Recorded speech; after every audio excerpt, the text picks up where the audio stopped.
Hello students, in our previous video we saw about capital market meaning, definition and the types of capital market and characteristics of capital market எல்லாமே பார்த்து முடிச்சிருக்கோம். In this video we are going to see about the functions and importance of capital market. capital market ஓட functions and importance பற்றி இந்த வீடியோவில் பார்க்க போகிறோம். இதில் பார்த்தீங்கன்னா functions and importance of capital market நிறைய எது கூட கோஆர்டினேட் ஆகும்னு பார்த்தோம்னா நம்ம functions of financial market already பார்த்துருக்கோம் இல்லையா. ஸோ அது கூட நிறைய கோயின்சைட் ஆகும். பிகாஸ் ஃபினான்ஷியல் மார்க்கெட்டோட ஒரு பார்ட் தான் வந்து கேபிட்டல் மார்க்கெட் சொல்கிறோம். ஃபினான்ஷியல் மார்க்கெட் மணி மார்க்கெட்டாகவும் கேபிட்டல் மார்க்கெட்டாகவும் பிரிக்கிறாங்க. தட் இஸ் ஷார்ட் டேர்ம் பண்ணக்கூடிய ஃபண்ட்ஸு, தென் லாங் டேர்ம் பண்ணக்கூடிய ஃபண்ட்ஸை வந்து ரெண்டாக பிரித்து மணி மார்க்கெட் அண்ட் கேபிட்டல் மார்க்கெட்னு பார்த்தோம் இல்லைங்களா. ஸோ அப்போ அதோட ஃபங்க்ஷன்ஸ் வந்து இதில் நிறைய கோஆர்டினேட் ஆகும் சரிங்களா. அப்போ வந்து நீங்கள் கன்ஃபியூஸ் ஆகாதீங்க, இது ஏற்கனவே எங்கேயோ பார்த்தோம் அப்படின்னு கன்ஃபியூஸ் ஆகாத. நம்ம வந்து எங்கே பார்த்துருப்போம்னா ஃபினான்ஷியல் மார்க்கெட்டோட ஃபங்க்ஷனில் தான் பார்த்துருப்போம் சரிங்களா. ஃபங்க்ஷன்ஸ் பார்க்கலாமா. First one savings and capital formation. இதை நம்ம அங்கேயே பார்த்துட்டோம். ஸோ என்ன அப்படின்னு பார்த்தோன்னா கேபிட்டல் மார்க்கெட் வந்து சேவிங்ஸை மொபிலைஸ் பண்ணி அந்த சேவிங்ஸை எங்கே சேனலைஸ் பண்ணுறாங்க அப்படின்னு பார்த்தோன்னா கேபிட்டலாக ஃபார்ம் பண்ணுறதுக்கு யூஸ்ஃபுல்லாக இருக்காங்க. ஸோ இங்கே பாருங்கள், இந்த பிக்சர் நம்ம ஆல்ரெடி பார்த்துருக்கோம். சேவிங்ஸ் வந்து டிஃப்ரெண்ட் பீப்புள்கிட்டேருந்து individuals, corporate sectors, companies, government இந்த மாதிரி நிறைய பேர்கிட்டேருந்து வந்து என்ன பண்ணியிருக்காங்கன்னு பார்த்தோன்னா சேவிங்ஸை மொபிலைஸ் பண்ணுறாங்க. அந்த சேவிங்ஸ் எல்லாம் அவங்க என்னவா கன்வெர்ட் பண்ணுறாங்க அப்படின்னு பார்த்தோன்னா ஒரு ப்ராப்பர் கேபிட்டல் தேவைப்படுற ஒரு இடத்துல அதை வந்து என்ன பண்ணுறாங்க, சேனலைஸ் பண்ணுறாங்க. So savings and capital formation is the first function of capital market. Next one permanent capital.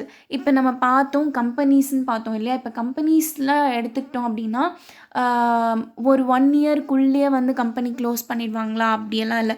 So long term ஒரு கம்பெனி வந்து ஸ்டார்ட் பண்ணிட்டாங்க அப்படின்னு பார்த்தோன்னா அது வந்து அதோட லைஃப் டைம் வந்து ரொம்ப லாங் பீரியடாக இருக்கும். ஸோ அப்போ வந்து அதோட எக்ஸிஸ்டன்ஸ் வந்து பெர்மனெண்ட் எக்ஸிஸ்டன்ஸாக இருக்கும். இப்போ பெர்மனெண்ட் எக்ஸிஸ்டன்ஸாக இருக்கும்போது அவங்களுக்கு தேவைப்படுற கேபிட்டலும் பார்த்திங்கன்னா பெர்மனெண்ட் கேபிட்டலாக இருக்கும். ஸோ அப்போ இந்த கேபிட்டல் மார்க்கெட் அப்படிங்கிறது தான் பார்த்திங்கன்னா லாங் டேர்ம் கேபிட்டல் ஃபண்ட்ஸை வந்து க்ரியேட் பண்ண முடியுது. So capital market helps in long term funds mobilization. அதனால பெர்மனெண்ட் கேபிட்டலை க்ரியேட் பண்ணுது. Example stock exchange. இப்போ வந்து பார்த்திங்கன்னா நீங்கள் வந்து ஒரு கேள்வி கேட்கலாம், மேம் கம்பெனியில் நான் இன்வெஸ்ட் பண்ணால் எப்போ வேணால் ஷேரை விற்று நான் காசு வாங்கிக்கலாம் இல்லை மேம். அப்போ நான் வந்து பார்த்திங்கன்னா காசு வாங்கிக்கிறேன் இல்லையா, அப்போ அது எப்படி அவங்களுக்கு லாங் டேர்மாக இருக்கும் அப்படின்னு பார்த்தீங்கன்னா ஒன்ஸ் நீங்கள் கம்பெனியில் இன்வெஸ்ட் பண்ணிட்டீங்கன்னா அந்த கம்பெனிக்கிட்ட தான் அந்த அமௌண்ட் இருக்கும். நீங்கள் secondary market that is stock எக்ஸ்சேஞ்சில் அதை போய் விற்றுட்டு அமௌண்ட் வாங்குறீங்கன்னா நீங்கள் கம்பெனிக்கிட்டேருந்து வாங்க முடியாது. அதை இன்னொரு இன்வெஸ்டார் யாராவது ஒருத்தர் வாங்கிக்குவாங்க, அமௌண்ட் அவங்களுக்கு தான் போகும்.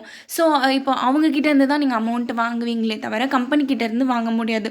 ஸோ அப்போ கம்பெனிக்கு நீங்கள் ஒன்ஸ் இன்வெஸ்ட் பண்ணிட்டீங்க அப்படின்னா அந்த கேபிட்டல் கம்பெனியோட க்ளோஷர் எப்போவோ வைண்ட் அப் பண்ணுறாங்க இல்லையா, கம்பெனியை க்ளோஸ் பண்ணுறாங்க இல்லையா, அப்போ தான் லிக்விடேட் பண்ணி உங்களுக்கு அந்த அமௌண்ட்டை ரிட்டர்ன் பண்ணுவாங்க. தட் இஸ் உங்களுக்கு மீன்ஸ் யார்கிட்ட அந்த ஷேர் சர்டிஃபிகேட் கரண்ட்டில் இருக்கோ அவங்களுக்கு அதை வந்து ரிட்டர்ன் பண்ணுவாங்க சரிங்களா. ஸோ பெர்மனெண்ட் கேபிட்டல் வந்து கேபிட்டல் மார்க்கெட் மூலமா க்ரியேட் பண்ண முடியுது. Next one industrial growth. இதையும் நம்ம அங்கேயே பார்த்துட்டோம், ஃபினான்ஷியல் மார்க்கெட்டோட ஃபங்க்ஷன்லேயே பார்த்தோம்.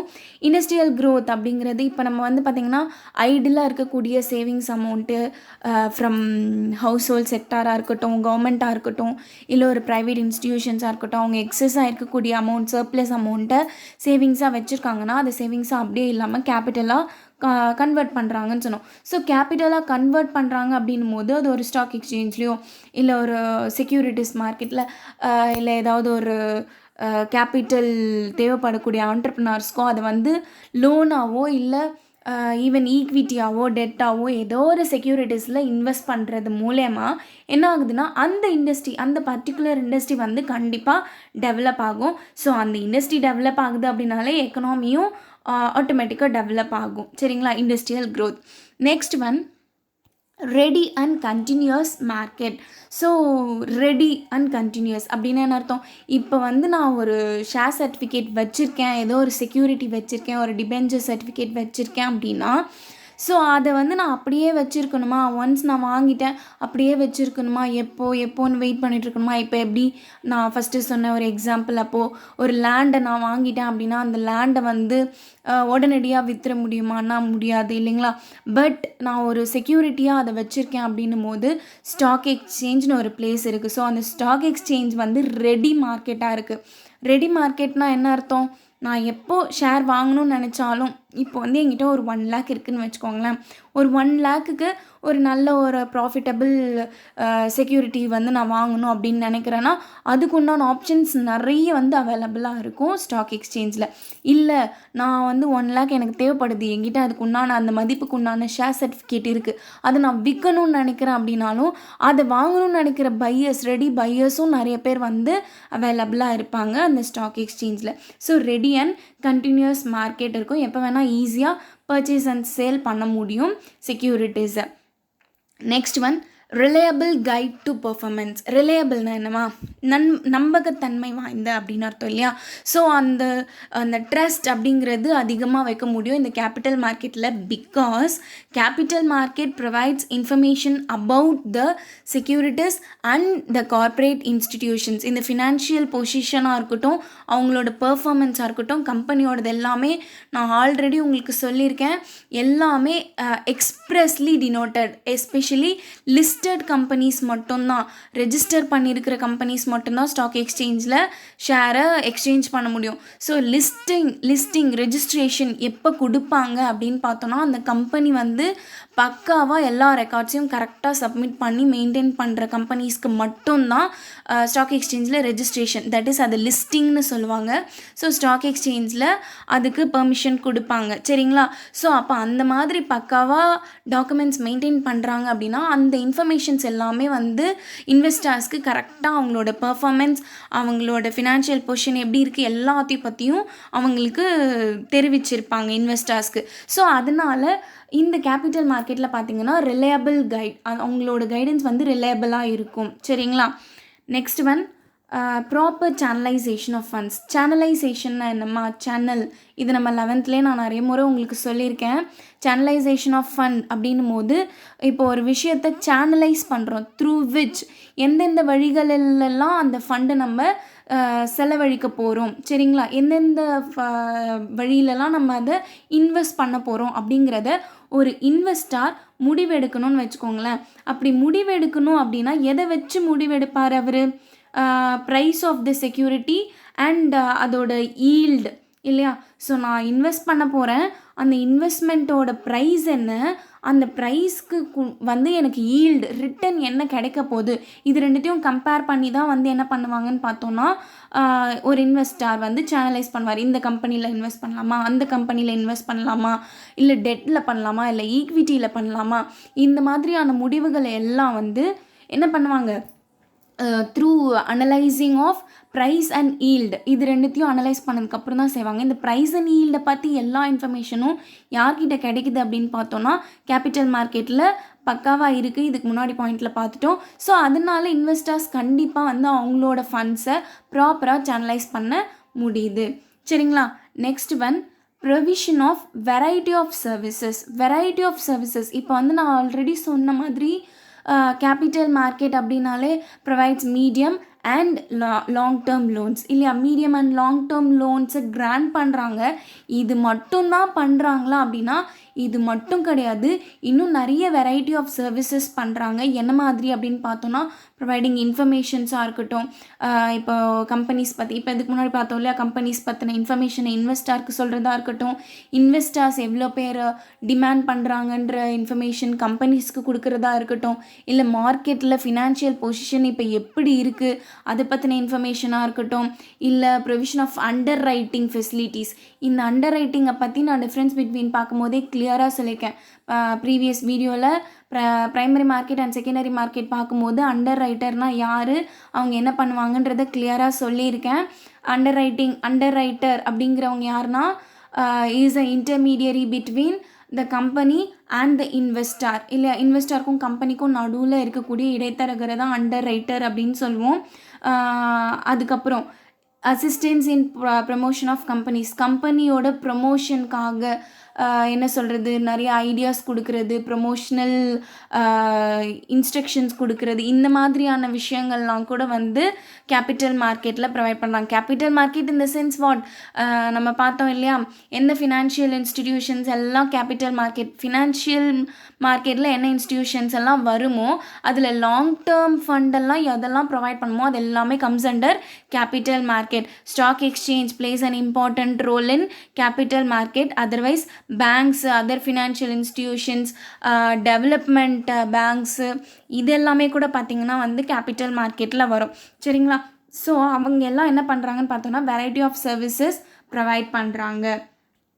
தென் டெவலப்மெண்ட் ஆஃப் பேக்வேர்ட் ஏரியாஸ். நான் உங்களுக்கு ஆல்ரெடி இப்போ தான் சொன்னேன், டெவலப்மெண்ட் பேங்க்ஸ்லாம் கூட பார்த்திங்கன்னா கேபிட்டல் மார்க்கெட்டில் வரும். ஸோ டெவலப்மெண்ட் பேங்க்ஸ் இப்போ வந்து IDBI, industrial development bank of India, IFCI, இந்த மாதிரி வந்து நிறைய டெவலப்மெண்ட் பேங்க்ஸ் எல்லாம் இருக்குது. அவங்கெல்லாம் வந்து என்ன பண்ணுறாங்க அப்படின்னு பார்த்தோன்னா லாங் டேர்ம் ஃபண்ட்ஸை யாருக்கு கொடுக்குறாங்க அப்படின்னு பார்த்தோன்னா பேக்வேர்ட் ஏரியாஸில், இப்போது இந்த மாதிரி என்ன சொல்கிறது, ரூரல் அண்ட் பேக்வேர்ட் ஏரியாஸ், ஒரு ஒரு ஒரு எக்கனாமிக்கு வந்து நல்ல டெவலப்டு எக்கனாமி அப்படின்னு எப்போ சொல்ல முடியும் அப்படின்னு பார்த்தோன்னா அங்கே வந்து என்ன இருக்கக்கூடாதுன்னு பார்த்தோன்னா அப்ஸ் அண்ட் டவுன்ஸ் இருக்கக்கூடாது. எக்கனாமியில் ஒரு ஒரு பார்ட் வந்து ரொம்ப டெவலப்டு ஆகும், இன்னொரு இடத்துல வந்து ரீஜனலில் வந்து பார்த்திங்கன்னா ரொம்ப புவராகவும், இந்த மாதிரி இருந்துச்சுன்னா அங்கே வந்து பேலன்ஸ்டு எக்கனாமிக் க்ரோத் இருக்காது.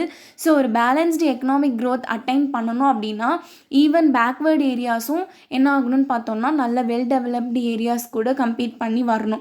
ஸோ இதுதான் எந்த ஒரு எக்கனாமியோட, எந்த ஒரு கவர்மெண்ட்டோட மெயின் அச்சீவ்மெண்ட்டாகவும் இருக்கும் இல்லைங்களா? ஸோ அதை அட்டைன் பண்ணுறதுக்காக இந்த டெவலப்மெண்ட்ஸ் பேங்க்ஸ் எல்லாம் என்ன பண்ணுறாங்கன்னு பார்த்தோம்னா பேக்வேர்டு ஏரியாஸில் இருக்கக்கூடிய அங்கே இருக்கக்கூடிய ஆண்டர்ப்ரனர்ஸ்க்கு அவங்களோட ப்ராஜெக்ட்ஸ்க்கெல்லாம் முக்கியமான இம்பார்ட்டன்ஸ் கொடுத்து அவங்களுக்கு ஃபண்ட்ஸை ப்ரொவைட் பண்ணுறாங்க. சரிங்களா? அதனால என்ன ஆகும்னு பார்த்தோம்னா எக்கனாமி ஈவனாக டெவலப் ஆகும். Next one foreign capital. இந்த எஃப்டிஐ இதை பற்றி வந்து நீங்கள் எக்கனாமிக்ஸில் படிச்சிருக்கணும் 11th. எஃப்டிஐ அப்படின்னா வந்து ஃபாரின் டைரக்ட் இன்வெஸ்ட்மெண்ட் அப்படின்னு சொல்லுவோம். இந்த ஃபாரின் டைரக்ட் இன்வெஸ்ட்மெண்ட் அப்படிங்கிறது எதுக்கப்புறம் வந்து ரொம்ப அதிகமாக ஆச்சு, அப்படி அலோவ் பண்ணாங்க அப்படின்னு பார்த்தோன்னா LPG, that is liberalisation, privatisation, globalisation, இதை வந்து இன்ட்ரடியூஸ் பண்ணதுக்கு அப்புறம் தான் வந்து பார்த்திங்கன்னா இந்த ஃபாரின் டைரக்ட் இன்வெஸ்ட்மெண்ட் அப்படிங்கிறது இந்தியாவில் அதிகமாக பண்ண ஆரம்பித்தாங்க. அப்படின்னா என்ன அப்படின்னா ஒரு கண்ட்ரியில், அதாவது வேறு ஒரு கண்ட்ரியில் இருக்கிற ஒரு இன்வெஸ்டார் நம்ம இந்தியன் கண்ட்ரியில் ஏதோ ஒரு கம்பெனியில் ஏதோ ஒரு செக்டாரில் இன்வெஸ்ட் பண்ணணும்னு நினச்சாருன்னா அவர் டைரெக்டாக இன்வெஸ்ட் பண்ண முடியும். டைரெக்டாக எப்படி இன்வெஸ்ட் பண்ண முடியும் அப்படின்னு பார்த்தோன்னா டைரெக்டாக எப்படி நம்ம இன்வெஸ்ட் பண்ண முடியும், அவங்களோட கரன்சி வேறு இல்லை, அவங்களோடது டாலர்ஸாக இருக்கலாம், நம்ம இங்கே யூஸ் பண்ணுறது ருப்பீஸு. ஸோ அவங்க எப்படி இங்கே டைரெக்டாக இன்வெஸ்ட் பண்ண முடியும் அப்படின்னு பார்த்தோன்னா அதுக்கு ஹெல்ப் பண்ணுறது தான் என்னென்னு பார்த்தோன்னா டெபாசிட்டரி ரெசீட்ஸ் அப்படின்னு சொல்லுவாங்க. ஜிடிஆர், ஏடிஆர் அப்படின்னு டிஃப்ரெண்ட் டைப்ஸ் ஆஃப் டெபாசிட்டரி ரெசீட்ஸ் இருக்குது. இது எல்லாமே வந்து பார்த்திங்கன்னா நம்ம பின்னாடி வரக்கூடிய சாப்டரில் கிளியர் கட்டாக பார்க்க போகிறோம். இப்போ ஜஸ்ட் லைக் தட் மட்டும் தெரிஞ்சுக்கோங்க. டெபாசிட்டரி ரெசிப்ட்ஸ் மூலமா என்ன பண்ண முடியும்னு பார்த்தோன்னா ஒரு ஃபாரினில் இருக்கக்கூடிய இன்வெஸ்டர் டைரெக்டாக என்ன பண்ண முடியும் அப்படின்னு பார்த்தோன்னா இந்தியாவில் இருக்கிற எந்த ஒரு செக்டாரில் எந்த ஒரு கம்பெனியில் வேணாலும் இன்வெஸ்ட் பண்ண முடியும். இது யார் மூலயமா சாத்தியமாகும் அப்படின்னு பார்த்தோன்னா கேபிட்டல் மார்க்கெட்ஸ் மூலயமா தான் சாத்தியமாகும். இப்போ நான் சொன்ன டெபாசிட்டரி ரெசிப்ட் இது எல்லாமே ப்ரொவைட் பண்ணுறதும் கேபிட்டல் மார்க்கெட் தான். சரிங்களா? நெக்ஸ்ட் வந்து ஈஸி லிக்விடிட்டி. லிக்விடிட்டினா என்ன அப்படின்றத வந்து நம்ம ஆல்ரெடி பார்த்துருக்கோம். லிக்விடிட்டினா என்னம்மா? ஆமாம், which is any asset which can be easily converted into cash. அப்படின்னா அது வந்து ஹை லிக்விடிட்டி அப்படின்னு அர்த்தம் இல்லையா? ஸோ ஒரு என்கிட்ட இருக்கக்கூடிய ஒரு சொத்தை நான் என்ன பண்ண முடியும் அப்படின்னு பார்த்தோன்னா ஈஸியாக கன்வெர்ட்டட் இன்டு கேஷ், நான் வந்து கேஷாக அதை ஈஸியாக மாற்றிக்க முடியணும். ஸோ அப்படி மாற்றிக்க முடிஞ்சால் தான் அது வந்து ஈஸி லிக்விடிட்டி அப்படின்னு சொல்ல முடியும். ஸோ நம்ம ஆல்ரெடி நான் சொன்ன மாதிரி என்ன பண்ண முடியும், என்கிட்ட செக்யூரிட்டிஸ் இருக்குது அப்படின்னா அந்த செக்யூரிட்டிஸை ஈஸியாக நான் என்ன பண்ண முடியும், பணமாக மாற்றிக்க முடியும் இல்லையா? Even though long term capital மார்க்கெட்டாக இருந்தால் கூட லாங் டேர்ம் ஃபண்ட்ஸ் அப்படின்னு இருந்தால் கூட இதை நான் ஈஸியாக கன்வெர்ட் பண்ணிக்க முடியும். எப்படி மேம் 1 இயருக்கு மேலே வந்து என்ன சொல்கிறது மெச்சூரிட்டி பீரியட் இருக்கிறத தானே மேம் நீங்கள் வந்து லாங் டேர்ம் ஃபண்ட்ஸ்ன்னு சொன்னீங்க, அப்போ ஈஸியாக என்னால் எப்படி மாற்றிக்க முடியும் அப்படின்னு கேட்டிங்கன்னா, மெச்சூரிட்டி பீரியட் தான் 1 இயருக்கு மேலே. கிளியராமா? இப்போ நல்லா புரிஞ்சுக்கோங்க. நான் ஒரு கம்பெனியில் ஷேர் வாங்கியிருக்கேன். அந்த ஷேரை அந்த கம்பெனி எவ்வளோ வருஷம் ரன் ஆகுதோ அத்தனை வருஷம் வரைக்கும் நான் அதை வச்சுருக்க முடியும். அது வரைக்கும் அதோட மெச்சூரிட்டி பீரியட் எக்ஸ்டெண்டாக இருக்குது. புரியுதா? பட் நான் அதுக்கு வந்து எனக்கு உண்டான அமௌண்ட் எனக்கு இப்போ தேவைப்படுதுன்னு நினச்சா கூட நான் என்ன பண்ண முடியும், அதை செகண்டரி மார்க்கெட்னு ஒரு ஃபெசிலிட்டி இருக்கிறதுனால capital market as it contain both primary market and secondary market, நான் அதை ஈஸியாக என்ன பண்ண முடியும், செகண்டரி மார்க்கெட்டில் போயிட்டு வேறு ஒரு இன்வெஸ்டருக்கு அதை விற்றுட்டு அமௌண்ட்டாக மாற்றிக்க முடியும். இது கம்பெனியோட பார்ட்லேருந்து பார்க்கும்போது லாங் டேர்ம் கேபிட்டல், அவங்களுக்கு permanent capital. But in the point of investor அப்படின்னு பார்க்கும்போது அது வந்து நான் என்ன பண்ணிக்க முடியும் அப்படின்னு பார்த்தோன்னா ஈஸிலி கன்வெர்ட் இன்டு கேஷ் இல்லைங்களா? ஸோ ஈஸி லிக்விடிட்டியும் இருக்கும், அதே நேரத்தில் பெர்மனெண்ட் கேபிட்டலும் இருக்கும். புரியுதாம்மா? கன்ஃபியூஸ் ஆகாத. ஸோ ஈஸி லிக்விடிட்டி அப்படிங்கிறது இன்வெஸ்டர் பாயிண்ட் ஆஃப் வியூவில் சொல்கிறேன். இப்போ வந்து எல்லா செக்யூரிட்டிஸுமே வந்து ஈஸிலி கன்வெர்ட்டட் இன்டு கேஷா மேம் அப்படின்னா இல்லை, எல்லாமே அப்படி பண்ண முடியாது. ஸோ ஒரு சில செக்யூரிட்டிஸ், ஒரு சில பாண்ட்ஸ், கவர்மெண்ட் பாண்ட்ஸ் எல்லாம் இருக்குது. ஸோ அந்த மாதிரி பாண்ட்ஸ் எல்லாம் வந்து ஈஸியாக என்ன பண்ண முடியாதுன்னு பார்த்தோன்னா இன்னொருத்தர் பேருக்கு ட்ரான்ஸ்ஃபர் பண்ணி கொடுக்க முடியாத மாதிரி இன்வெஸ்ட்மெண்ட்லாம் இருக்குது. இப்போ பேங்க்கில் வந்து நான் ஃபிக்ஸட் டெபாசிட் போட்டு வச்சுருக்கேன் அப்படின்னா அதுவும் லாங் டேர்ம் கேபிட்டல் மாதிரி தான். ஸோ லாங் டேர்ம் ஃபண்டு, அப்போ என்னோடய ஃபிக்ஸட் டெபாசிட்டை நான் என்ன பண்ண முடியாதுன்னு பார்த்தீங்கன்னா இன்னொருத்தர் பேருக்கு எக்ஸ்சேஞ்ச் பண்ணி கொடுக்க முடியாது, உடனே கன்வெர்ட் பண்ணியும் வாங்கிக்க முடியாது. So some securities which can be easily converted into cash. ஓகேங்களாம்மா? அதுலேயும் சில செக்யூரிட்டிஸ், சில இன்வெஸ்ட்மெண்ட் ஸ்கீம்ஸ் இருக்குது தட் கேனாட் பி ரெடீம்டு. அதை வந்து ஈஸியாக என்ன பண்ணிக்க முடியாதுன்னா கேஷாக ஈஸியாக கன்வெர்ட் பண்ணிக்க முடியாது. ஓகேவா? In general easy liquidity also is the function of capital market. இல்லையம்மா? Clear? These are all the functions and importance of capital market. Clear? Thank you.